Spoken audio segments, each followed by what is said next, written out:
And what does it say? Even the best amongst the Gentiles must be killed. Not that they should be tolerated, not that they must be killed. Right. And they say in their little part, just like they say in the Torah, about Miriam and about Hagar and about this, that she was a bondwoman, she was a slave. In fact, we know what she was, because they lied. Now that being the case, they would have wrote a Roman Harab, the best amongst the Romans should be killed because they tortured him. Right. Now, but the agenda is something totally different. And the problem, as you said, is that the Prophet Muhammad has said quite clearly, study your enemy, to understand your enemy, only then can you defeat your enemy. And we do not study them, but they have whole colleges in every city studying us. Celio colleges came about as a Methodist missionary college in this city in the 18th century to send missionaries to Muslims to make them into Christians. And yet we send our children there to study. And we wonder why their brains come out confused. Because they come out with the concept that they are inferior when we are superior to this system and this way of life. And that being the case, my brother, I'd like to ask you the question. I'd like to ask you the question in this.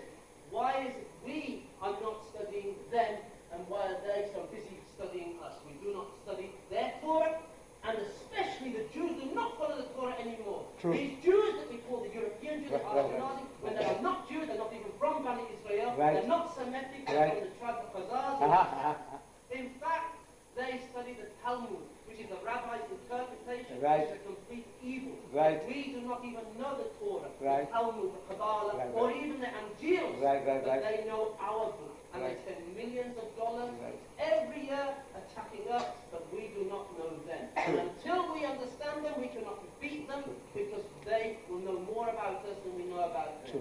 And why is it that our scholars, our alims, our ulama, are not warning us of this danger when we live amongst them, and we do nothing even to take Islam to them? And in fact, groups are in this country that said to me and people like me that weren't born, well, alhamdulillah, we're born Muslims, for our families led us away from Islam, that we do not take it to you until we make all the Muslims perfect. I'm not going to mention the group, but this is a nonsense, because the Prophet Muhammad said quite clearly, after Hajj, go out and propagate Islam, go out and take Islam to the world.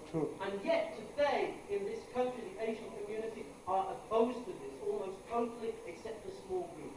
And until that happens, their situation in this country is not safe. Imam Surat al-Hajj, who you know from the States, said, we are the secret weapon in the heart of the Kufr. It is the first time in the history of the world that sizable numbers of Muslims are in the West.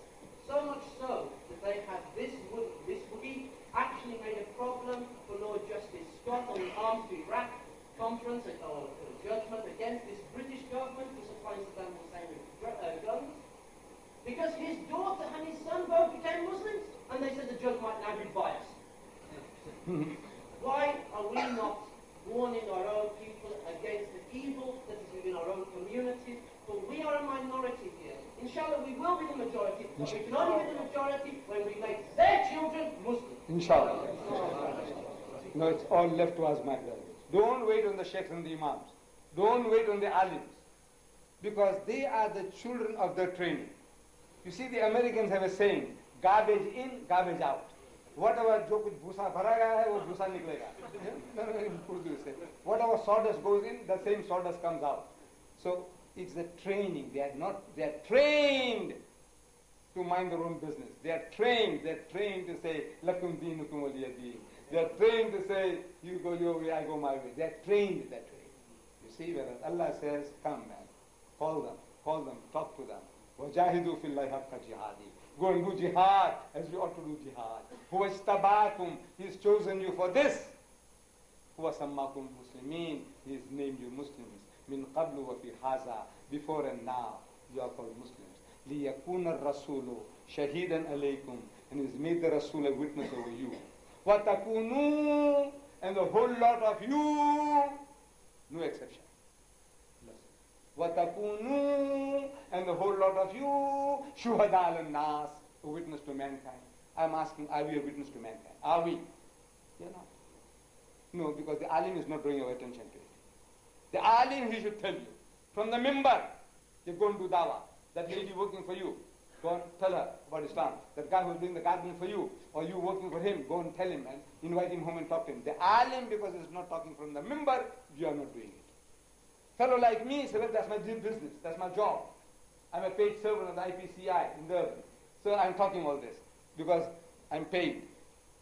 I said, you, my brothers, sheikhs and imams, alims and allamas of Al-Azhar and of Qura University and Medina University, man, there's something has gone wrong. And your Darul Ulum Deoband and your Darul Ulum Jalalabad and your Darul Ulum Rawalpindi, the whole lot of us, we are like sheep and goats, you know, with like donkeys with the blinkers on. Just this is my own business. Hamara ठिकाना नहीं है. We are not perfect. Now, my dear brothers, I know. Look, you are hungry to listen, and I'm hungry to talk. But man, I can see that uncomfortable position in which you are seated for so long. I think every good thing has to come to an end. And tomorrow, 6 o'clock, we are leaving for London to catch our connecting flight to Abu Dhabi. So you will please forgive us. One is one. Huh? No. There's another one there. One. What do you want to ask questions? Right. Yours is the last. I only wanted to ask, was Mary a Jew? Was Mary a Jew? Mary a Jewess. Or Mary a Jewess, yes. Yes, so what about that? That's the question. Oh yes, she was a Jewess. Jesus is a Jew, and his mother is a Jewess. There's nothing wrong with that. Did it say in the Quran that he was not a Jew nor a Christian? No. Ibrahim said, Ma kana Ibrahima Yahudiyan wala Nasraniya. That is Ibrahim. He was long before Moses was born and long before Jesus was born. So he couldn't be a Jew or a Christian. That's Ibrahim alayhi salam. Alhamdulillah. Please remain seated, my dear brothers, because we shall conclude this program with the dua, with the supplication. Please do exercise patience for a few minutes longer. Jazakallah shukran, ya Sheikh, for your guidance and your direction. Brothers and sisters, it's a message for us. Sheikh wants us to equip ourselves with knowledge and pass it on. There are books here outside. They will help you to acquire that knowledge. And when you acquire that knowledge and talk to others, you will find talking to them is also a reminder to you yourself also. You will find that during the course of time, it will change your life. And it will also influence and affect your family life as well. And inshallah, there will be Allah's blessing upon you, and there will be fruits before you that you will feel multiplying day by day, inshallah. I would now like to request our Sheikh to please come forward and conclude this program with a dua.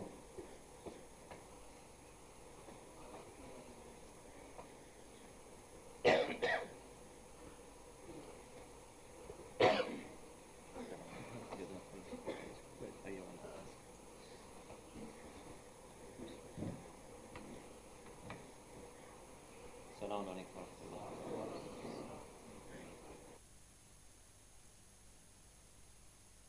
أعوذ بالله من الشيطان اللعين الرجيم. بسم الله الرحمن الرحيم. يا الله يا رحمن يا رحيم يا مقلب القلوب ثبت قلوبنا على دينك وثبت أقدامنا وانصرنا على القوم الكافرين. اللهم اغفر للمؤمنين والمؤمنات والمسلمين والمسلمات الأحياء منهم والأموات. تابع اللهم بيننا وبينهم بالخيرات إنك مجيب الدعوات إنك على كل شيء قدير.